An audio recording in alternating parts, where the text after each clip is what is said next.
Josh and Heath here with East Tennessee Tactical Arms. Gonna do a video on some dry fire practice. You know, a lot of people have been asking what can we do to, with ammo the way it is, you know, not being able to find it, being kind of expensive. What can I do at my house, or, you know, just to keep my practice or my skills up. I don't want to lose everything that I've been working on. And then once ammo got hard to find, you know, now I'm not shooting, I'm not going out to the range. You're going to lose that muscle memory. So what we're going to do is just some dry fire basics, I guess. We normally do about 5, 10, 15 minutes a day. Just sometimes to more. Yeah, sometimes a lot more. Just to keep something going. We got a clear gun, no ammo in the room. Definitely there's plenty of ammo, I guess, in the room, but no ammo easily accessible. That's one of the #1 things you want to do, is make sure that you're not gonna accidentally, you know, say I got this magazine that was empty and I had my one that I normally keep in the gun with my carry ammo, I had it sitting over to the side here. I don't want to drop this and not think about it, pick up the other one, load, you know, live ammo into the firearm itself while I'm dry firing. So keep your ammo way away from where you're practicing. Just have some good common sense about it. Yeah, just don't shoot your neighbors. Or your cat or your dog. Yeah, so normally what we do is either we got block walls down here, we're in underground, so, you know, wherever we aim at into a wall, it's not gonna go into the neighbor's house or into the, you know. We still don't want to do that. Yeah. We still don't want to try. Still don't want to shoot our walls, but, you know, if you've got a gun safe, that's a great thing. It'd be better to shoot your gun safe than, you know, shoot your neighbor and go to jail. So. If you don't like her, if you like your neighbor. Yeah, I mean, but we got a couple of shot timers here. This one that goes on your belt. Got a screen here. You can just look down, see your time. It's got a par timer is what you'll want to use when you're doing dry fire. This one's a Bluetooth. It works with headphones. Got a flash. You can use a light instead of a beep. So if you're doing dry fire in your house, it's not as annoying. You know, if you got a wife that you're watching TV or something, you don't annoy her, you know, while you're dry firing. This one does have a loud beat, but a little tip you can do that I've done is you can put tape or something over the noise right there. That'll dampen it a lot. Yeah, it cuts it down by like half or more. Yeah, because it is pretty loud. This one, if you got a phone holder for your tripod, you can put your phone sideways and it put your times up on the phone itself, which is nice. You can see it, you know, right where you can even aim at your phone if you wanted to, so you know what you're doing, you know. And it'll save all your times. You can actually compete with other people on the app. But another cool thing is the Mantis X. So we just picked this up a month ago. This works with your phone. It's really nice. It's a little pricier if you go with the the X10 Elite, which is the one I went with, and I prefer that one. Somewhere around $250 for this, whereas those, I think this is like $120, and I think I got this one for like $80. So that one being your cheaper alternative, but you don't have to have a shot timer right out. You can just. And they actually there's a bunch of apps if you just want to get a par timer for you know, dry fire practice. You can download par timer apps. They're actual shot timers using your phone's speaker or microphone. It really doesn't work the best, so. Definitely want an actual shot timer. We'll do a more in-depth video on the Mantis once we have learned more about it. But right now, out of the box, being at just a month use, is tremendously helped me. I'm definitely not no top shot by no means, but it has helped me tremendously. If you're a person that, you know, just picked up your first firearm, there's a lot of people going through that right now who just, you know, picked up their first gun for, you know, defense or whatever it may be. This will help you a lot, because there's a lot of people, and I was one of them, and sometimes still am, where you're real hesitant and you'll pull a trigger, you'll squeeze the trigger, you know, do the nosedive thing. Don't really have that problem now, But this will show you. I've had a few people that I know that I'm like, hey, put this on your gun, and they'll clear it, and they were amazed. I mean, they were shooting like 60s and 70s, and then within minutes they were shooting a score of 90s, high 80s. And another cool thing about this is there's little objectives you can do on this. There's like basic marksmanship, intermediate, elite, and then they got basic training, and they will eventually, I'd imagine, have advanced, or not training, but combat. They'll eventually have probably advanced combat. And I'll tell you, the elite is actually pretty challenging. The basic one was more of a get you into it and try to keep you interested thing. Like, it would remind you every day that you need to, shoot 15 rounds, because it was like, shoot 40 rounds for 4 days. When you get to the elite, you spend about every day just trying to beat it. I know a lot of it was like shooting with your offhand. You had to get like an 88 10 times. You couldn't be no lower than an 88, and you had to do that 2 times. And I struggled with that because I struggle with shooting with my offhand, and I have noticed that. And I feel like that's going to have helped me a lot. I haven't got to shoot a competition since I've had this. I'm sure I'll still be on the very low of the scoreboard, but maybe a little higher. But that's worth checking out, looking into if you maybe want interested in one of these. Like I said, they're a little pricey, but it's a very good investment. I feel like I was kind of hesitant about it, but after watching reviews on it myself, I decided to pick one up, and I like it. Also, like maybe your spouse or somebody else that say you're active, you've shot quite a bit, and you know what to do, and your spouse is wanting to get into it or something like that. I help them a lot too. So we went over the shot timers and like the Mantis X. As far as dry firing without any of this stuff, like we said, just to make sure you got to clear your gun, have some common sense. Make sure your magazines are empty. Make sure there's no ammo around. And there's been, even if you don't have a belt, let me move this out of the way. Even if you don't have a belt or inside the waistband holster or outside the waistband holster, you can even like do everything on a table. Right. Like you could even like if you got one, even just your holster and one extra mag. That's all you need. Do reloads. You don't have to drop everything on the ground. You don't want to drop your mags on the ground. It might damage them after a while. Yeah. They're most of them are plastic. When we shoot competition, they always end up on the ground, so you're not really worrying about it. But just being safe with the gun. And as far as when you're dry firing, you're doing a lot, even without having this stuff. I mean, say you just got a new Glock 19 or whatever, or a new SIG or whatever you got, and you haven't went to the shooting range yet, or maybe you have, and you can do a lot of things just sitting down, at your kitchen table or wherever you're at. Just simple things like, picking up the gun, trying to, get a good grip. And I'll show you real quick, whenever you're going to grip the gun, like I'm right-handed, so I'll, that's my dominant hand. You want to get right there up into the magwell. The V shape of your hand. Yeah, right there. Into the dovetail right into the dovetail of the firearm. Get there as tight as you can.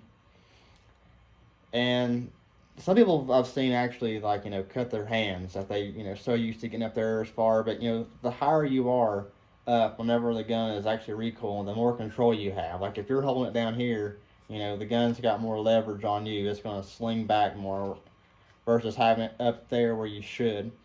And then you take your pointing finger of that hand, pointing along the slide, and then on the other side, take your offhand, ride your thumbs just like that on the other side of the frame.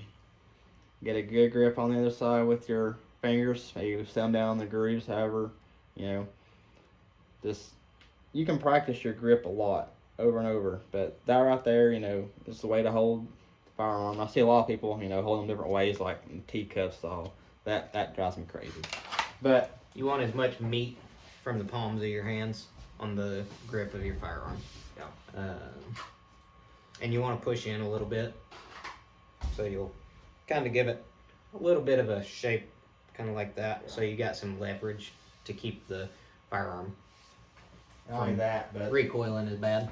some people will say, you know, to extend your arms out as far as you can. I've actually heard that, you know, if you have a little bit of a bend in your elbows, just not a lot, just a little bit, but that will actually help absorb some of the recoil. And that's how I've started doing it, and I do think. And that also helps with the recoil coming straight back instead of coming up. If you're locked like that, then when the firearm wants to come up, it's actually going to bounce up. But if you've got a little bit of bend, it'll actually push back, and so your follow-up shots are a little bit quicker.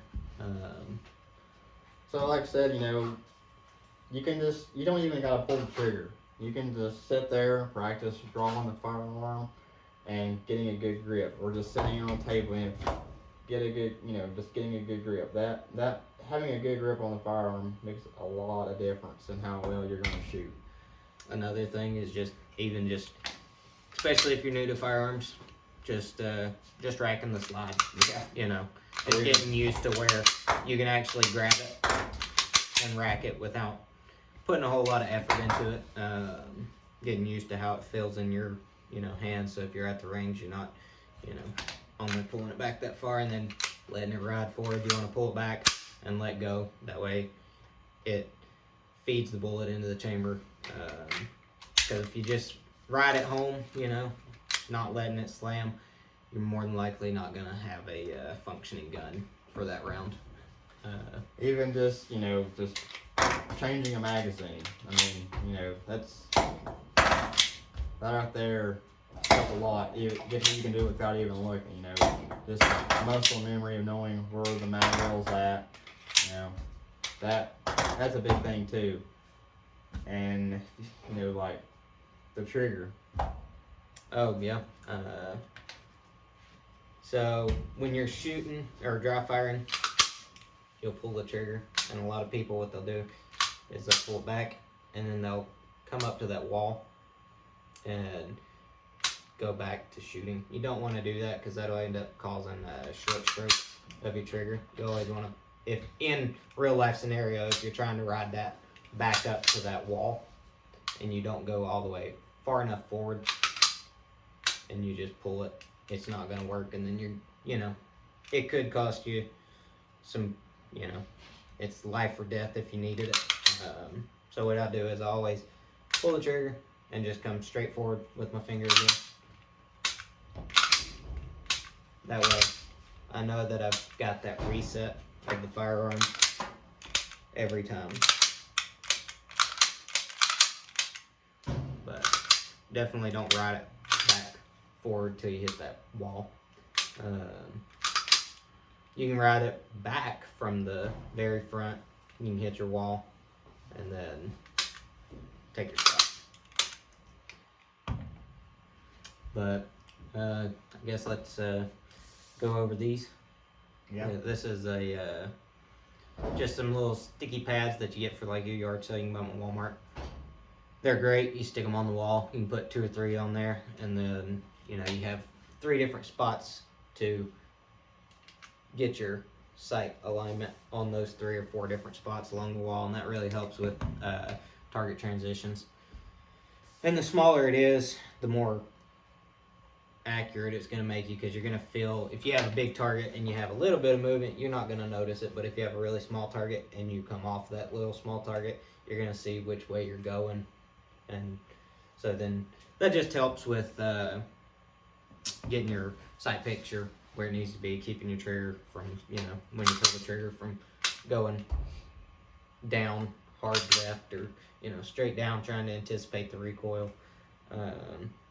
My problem was I was always push too hard with my left hand, so I always go to the right. And that little Mantis X actually told me that the first time that I shot it, so. But with a smaller little sight picture, you know, smaller little dot on your wall, the better.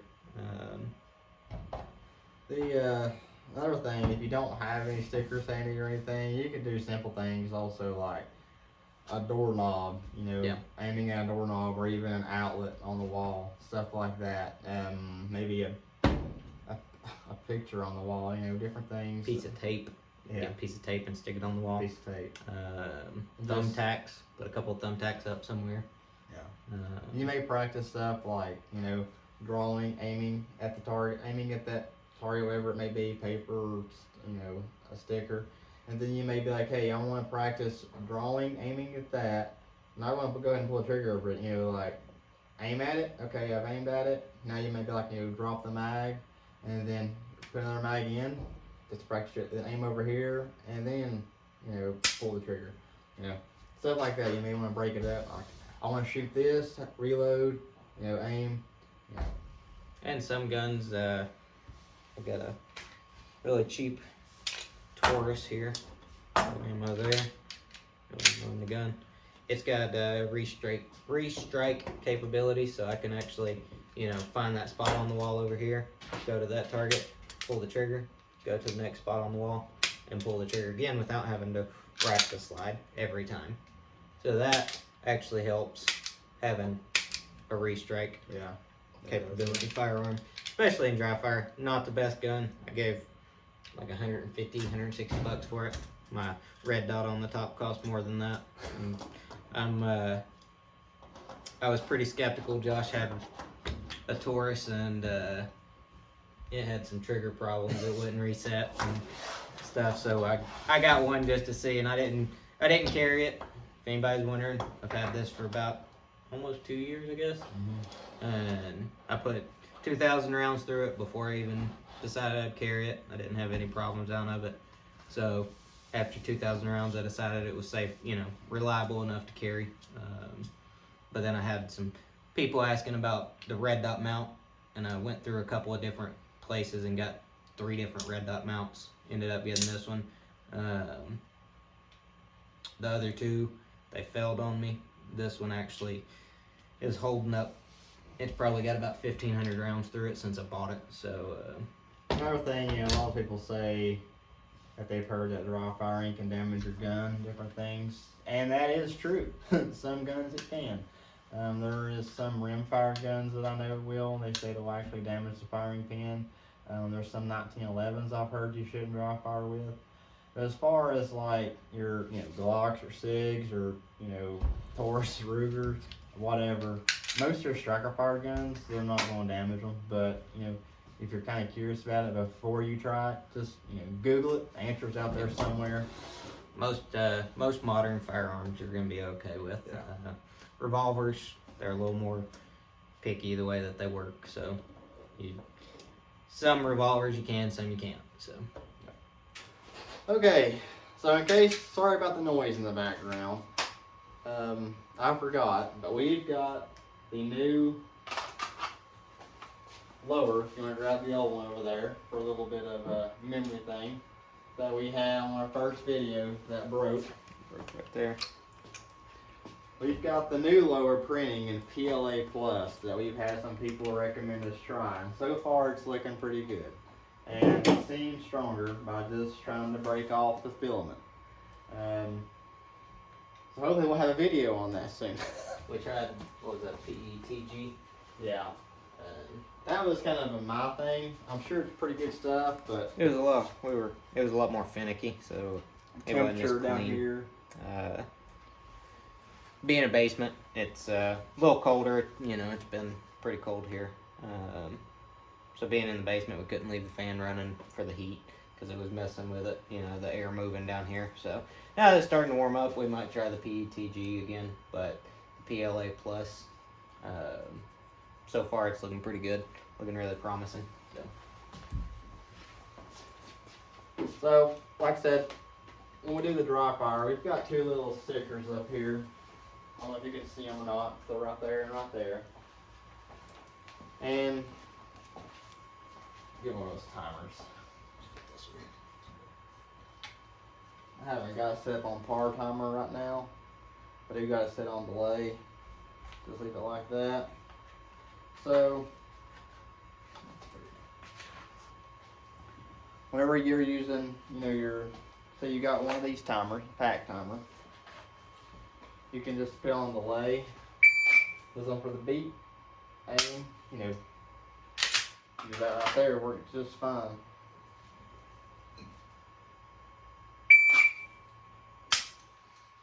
And then, like I say, you know, we've got 2 stickers up there. Say you might want to use the bag right there that you got up here, one of the shooting bags. You could even use that to put a little bit of movement in your dry firing. Aim, aim.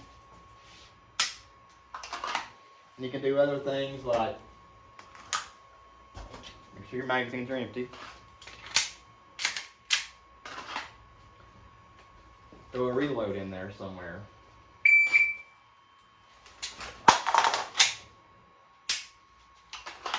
So that kind of gives you an idea of, you know, how you can dry fire. Just, you know, practice moving, practice pulling, you know, getting a good grip, you know, changing out magazines. So with my Taurus, where I have that restrike capabilities, it makes it a little easier when you're doing transitions instead of having, you know, to rack the slide in between every dot, where Josh was just pointing and then he would break the trigger over on this one. I can actually get 3 trigger pulls without having to rack the slide in between every trigger pull. And then if you're getting into concealed carry, I always carry, you know, 3:30, 4 o'clock, somewhere in there. So you'll want to, if you're having to deploy a firearm, you want to get your shirt tail out of the way as quick as possible. So always grab, and you want to pull the shirt tail as high as you possibly can. You don't want to get in the way. You want to be safe with your deploying it. Also, you don't want to cross over your hand. You don't want to muzzle yourself with your firearm. So as you're coming up, keep your body or your hand tight to your body. And as you pull up, you want to sweep out and then bring it up. If you muzzle yourself, you know, you put your finger on the trigger and accidentally shoot a hole in your hand, you're going to be out of the fight a little quicker just because you were stupid with a gun. So I'll just